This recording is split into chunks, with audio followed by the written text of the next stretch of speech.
I'm Eric Lyson. And I'm Lara Mitra. And this is How I Got Here, a podcast that captures the twists and turns of professionals' careers and how they figured out what to do next.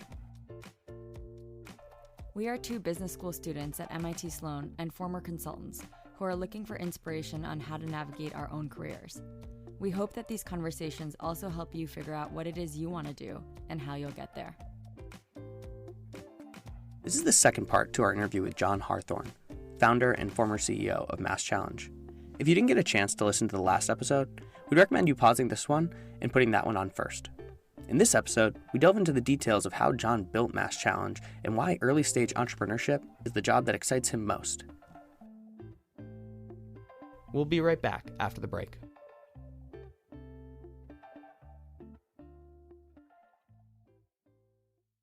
Have you ever thought about starting your own podcast? When we were trying to get this podcast off the ground, we had a lot of questions. How do I record an episode? How do I get my show into all the apps people like to listen? Can we make enough to cover our snack budget? The answer to these questions is really simple. Anchor. Anchor is a one-stop shop for recording, hosting, and distributing your podcast. Best of all, it's 100% free and ridiculously easy to use.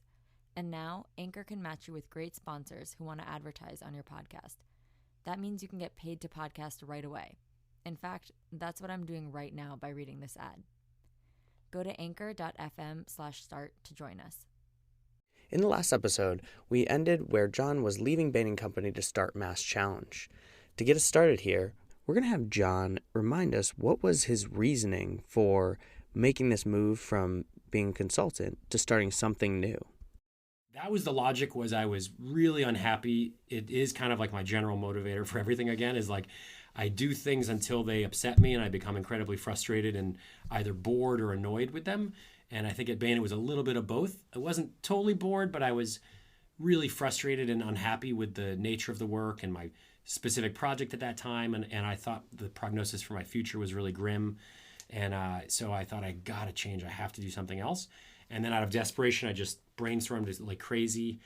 Again, almost gave up, but then kind of in the last desperate moment, found this idea that really resonated with me, and I went and just started pitching it. And can you give us a sense of what it feels like to move from this sure job to actually going to start a company? You know, people say, and it's true, launching a startup is like jumping out of an airplane and committing to find a parachute on the way down. And even worse, because the parachute, the first one you find is only going to take you the next 1,000 feet, and then you got to find another one to take you the next 5,000. So you got to find like 7 or 8 parachutes before you hit the ground, and any one failure and you're going to hit the ground hard. So, but you just got to commit to doing it, and the fact is it is possible. So just be persistent, and that desperation forces you to be as smart as you possibly can and as focused and aggressive as you possibly can. Like, you have to make hard asks of people you don't want to make asks of, that you really, really don't want to do, but your alternative is death. So you're like, I guess I'm going to ask, because you have no other choice. And what are some of those asks? Is that more of like fundraising asks or just employee asks? Yeah, a lot of it is fundraising, but it's other things. A lot of it is even trying to get people to work for you. So funding is the obvious one, right? You want to go and get money out of somebody, and you know that you don't really have a full plan. And you know that it's not necessarily that likely you're going to succeed, because there's a lot of steps between you and the end vision. But you have to go to them and say, like, this is going to work and I'm going to make it happen. I'm going to look you in the eyes and I'm going to promise you that this is going to be the best use of your money over the next 5 years, and you're going to love me for this. All the while in your head, knowing that you have your own doubts about your ability, like that you just tried to hire somebody and they said no to you, even though they have a crappy job that they hate. You know that, like, this is definitely not a done deal. But you sort of end up mortgaging your soul with everybody you talk to, partially for financing, but then also for employees. You have to be like, look, you got to join with me. I promise you we're going to get this done somehow, some way. Like, I don't know exactly how, but if you join, we're going to work it out, and it's going to be the best thing that you've ever done. And it's not that you have to be careful not to lie. You're not lying. You have to believe it.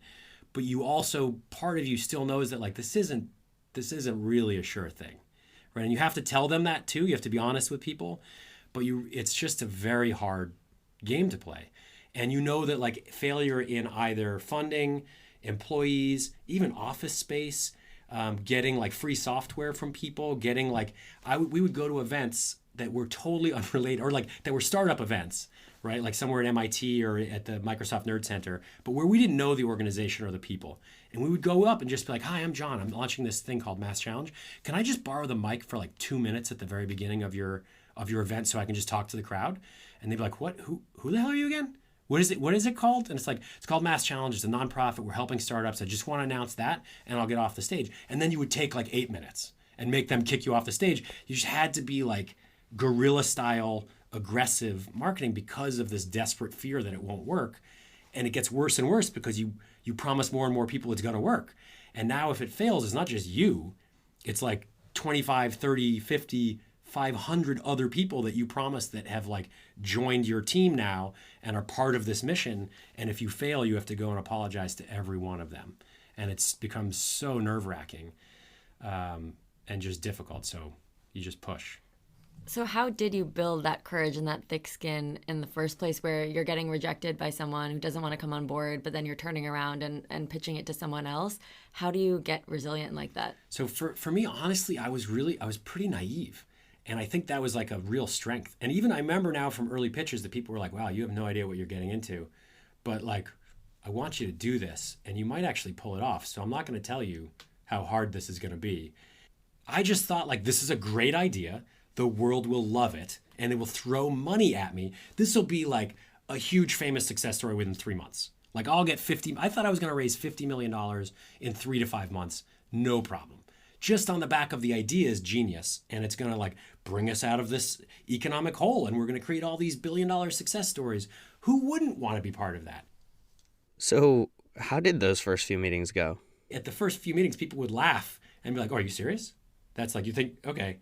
So like, I remember having an early meeting with like a junior lawyer. Like we took every meeting we could get. They weren't even vaguely going to be helpful to us really, but we just took it. So we were talking with random like interns basically at companies and pitching our story to them. And I remember one early on and he was like, all right, so you're going to launch this competition and then there's a fund associated with it. And what's the fund? $50 million fund. Okay. So you're going to have $50 million to invest in the winners of the competition. Okay.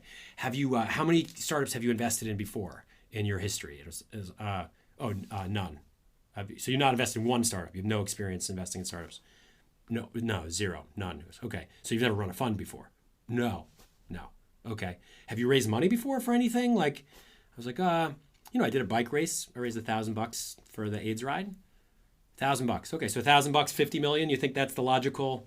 Where are you going to raise the money? Where do you think you're going to raise the money? And it was like, probably the government, because stimulus package stuff. They're like, government. Okay. That's a big thing.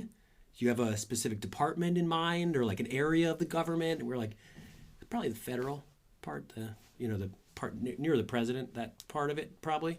Like the president. Are you like buddies with Obama? Or you got some kind of connection?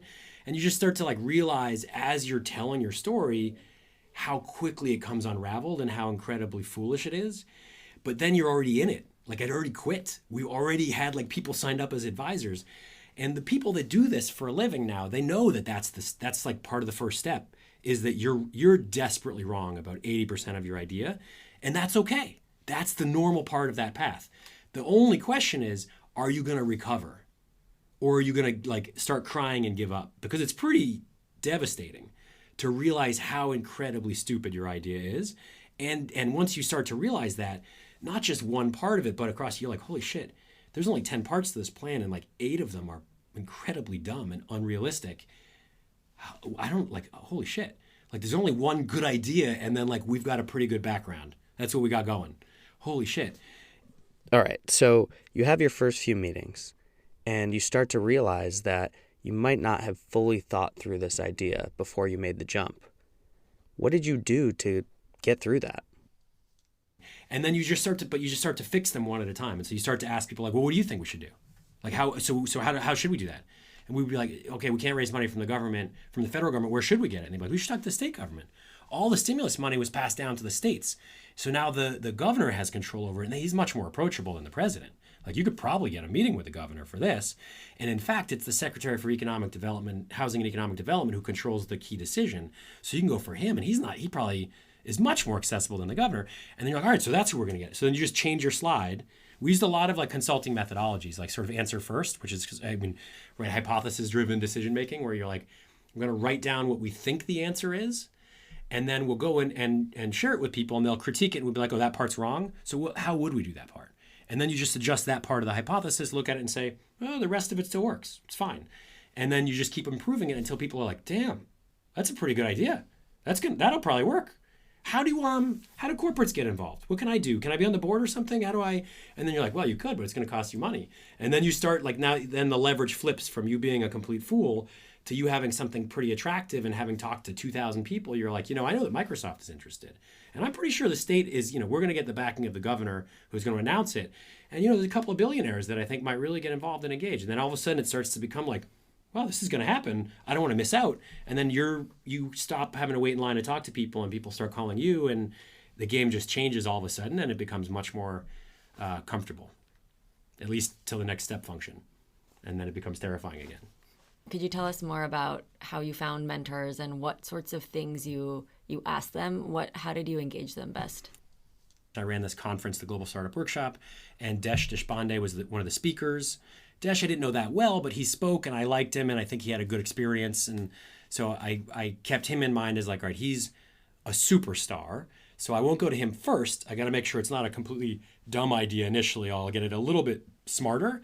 So I started with like sort of more accessible people that I thought were going to be more friendly, even if I had a dumb idea. And each meeting we asked, who else, give me 5 names for other people I should talk to. And then we just found people that we liked, and like we followed up with them individually for specific pieces of advice. Like if I needed brainstorming, Joe Hatsima is amazing. And he knows like all the different programs around the world that are doing anything kind of similar. So he can give you examples of like, this group tried it that way and this is how it didn't work out or whatever. Ken Morse was a great sales guy with like an amazing network, and he would put you on the phone with like a prince of Saudi Arabia that you didn't even ask to talk to, that he would just hand you a phone and be like, it's the prince, talk. You're like, what? Who? Oh, okay. Hi, my name is John. Who are you again?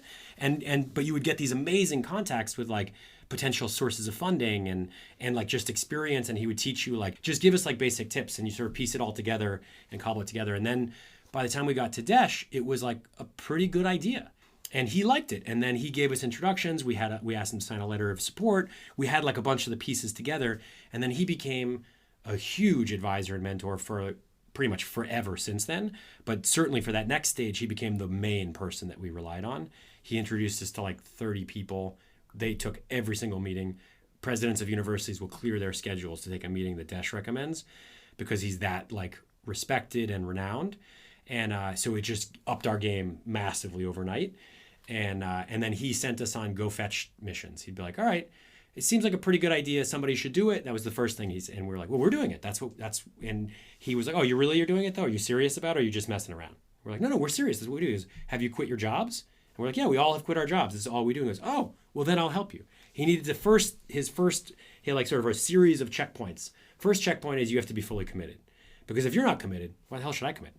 Like, why should I take a risk, even making an introduction on your behalf, if you're not willing to risk your own career? Sure, you probably don't have $1 billion, so you can't fund it, but you can take risks. And if you're not willing to show that you're taking risks, I'm not going to take a risk on you. So that was the first hurdle, which we'd already accomplished. And the second one was he goes, talk to these 30 people and tell me what they say. And we came back with 30 signed letters of support. So he's like, oh, you're good at marketing. Excellent. But you know what? So what? Who cares? Who's going to write you the first check? Now go get money. And then we came back with the first check. And he's like, oh, good. Now I'll help you with funding as well. And he just kept giving us like higher, just raising the bar a little bit higher and higher. And it was brilliant. He was the best that I've ever seen, because he focused on us on exactly the right next hurdle and simplified it to one thing. Like, we were bad at 10 things, but really all that matters for the next gateway is, can you do this one? We'll figure out the other ones later. Like, yeah, you're going to have to show that you can hire people, but you're not ready to hire people because you don't have any money. So don't worry about that right now. First, take one jump at a time. And as long as you get up to that level, we'll give you the next step, and then we'll give you the next one. And it was absolutely genius. So he is the best that I've ever seen. So you're going through these meetings, you're moving up step by step, and you end up continuing to build until MassChallenge is more and more legitimate and then ultimately successful. So when you step back, when you're going through this process, what was it that you loved about this type of work, this entrepreneurship, so much more than working in an established company?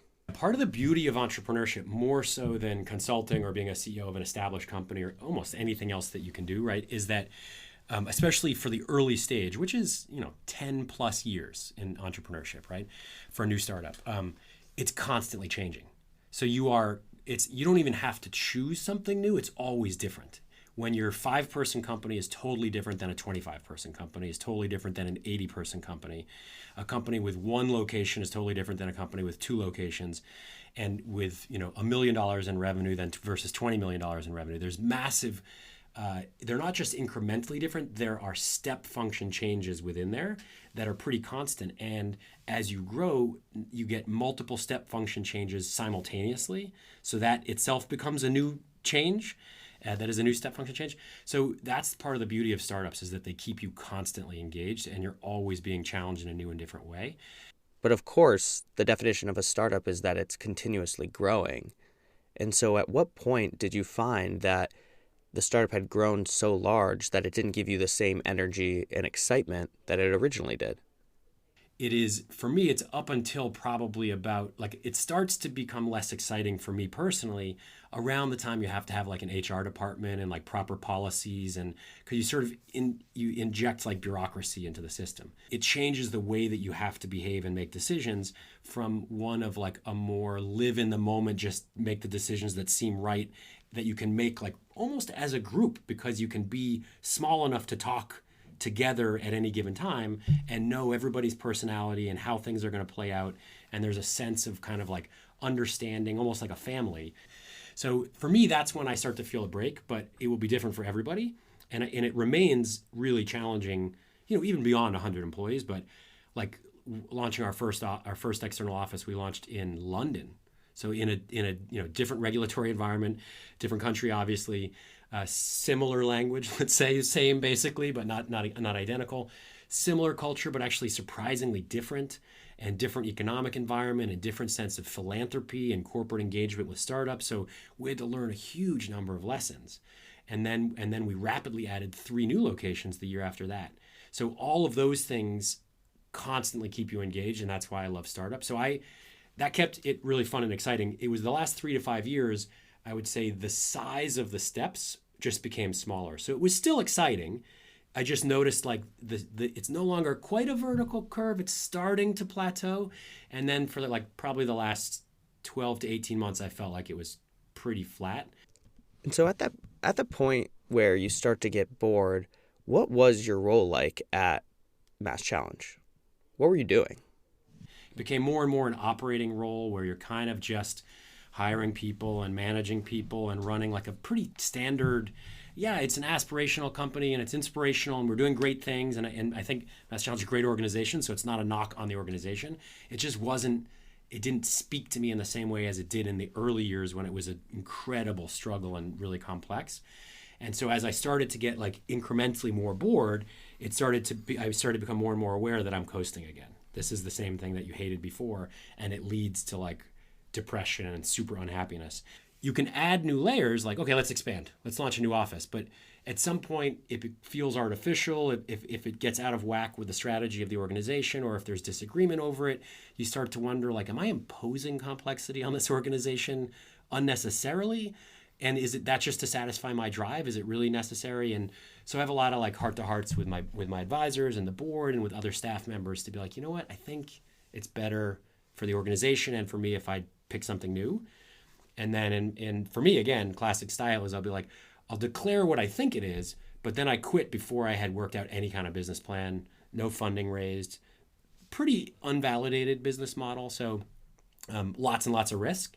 And again, that's what gets me excited. Probably will take years off my life, give me ulcers, but I don't know how else to have fun. How did you find when you're starting up something new that's totally new to you and foreign, how do you get good at it and how do you really get started? I get good at it because when I transition, it's really scary. And that intense fear forces me to get good really quickly. I just left MassChallenge. I was the founder and CEO for 10 years. And so now I've left to launch a fund, which is something that I don't know that much about. But it's pretty terrifying to go and pitch somebody on launching a business that you don't know anything about. Especially now that I understand, having seen so many startups and having seen how they are perceived and how improbable it is that any of them will succeed, I realize the sort of danger and risk of what I'm getting into. And so I just read feverishly, and I have constant conversations with people, and I have to be willing to be vulnerable and look like an idiot in some of those conversations so that I can learn from that failure and then realize, all right, that's not the right way that works. There's a better approach to doing that. And then I just sort of stitch together all of the various pieces of input I get from people and from the books that I read. And that fear becomes this sort of like driving force that makes me better and better at it. And that's the thing that I love, even though it's terrifying, but I'm sort of motivated and drawn by that stress and anxiety, like keeps me intellectually real and grounded. Otherwise, I feel like I'm coasting through life, and is it really worth living if you're just coasting? You know, you're given this one precious opportunity for 70, 80, maybe 100 years if you're lucky on the planet. And if you just want to get like a generic, boring job, is that really what you want to do with your 80 to 100 years? Or shouldn't you be doing something more ambitious and grander and more difficult? And I typically sort of identify that path by the level of anxiety I have. If I'm not a little bit scared, then I'm probably not trying that hard, and then I'm probably kind of wasting my day.